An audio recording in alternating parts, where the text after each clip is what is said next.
And now, an important message. Chapter 2, The Carpet Bag. I stuffed a shirt or two into my old carpet bag, tucked it under my arm, and started for Cape Horn in the Pacific. Quitting the good city of Old Manhattan, I duly arrived in New Bedford. It was on a Saturday night in December. Much was I disappointed upon learning that the little packet from Nantucket had already sailed, and that no way of reaching that place would offer till the following Monday. As most young candidates for the pains and penalties of whaling stop at this same New Bedford, thence to embark on their voyage, it may as well be related that I, for one, had no idea of so doing.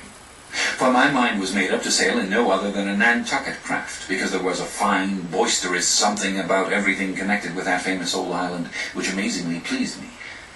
Besides, though New Bedford has of late been gradually monopolizing the business of whaling, and though in this matter poor old Nantucket is now much behind her, yet Nantucket was her great original, the Tyre of this Carthage, the place where the first dead American whale was stranded.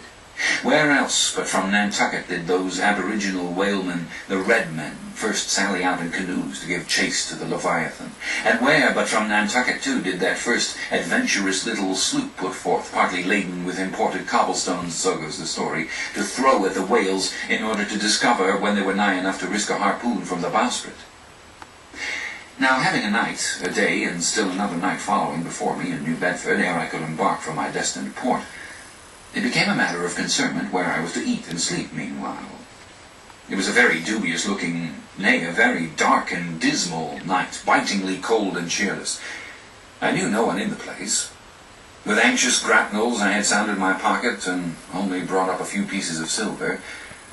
So wherever you go, Ishmael, said I to myself, as I stood in the middle of a dreary street, shouldering my bag and comparing the gloom towards the north with the darkness toward the south, wherever in your wisdom you may conclude to lodge for the night, my dear Ishmael, be sure to inquire the price, and don't be too particular.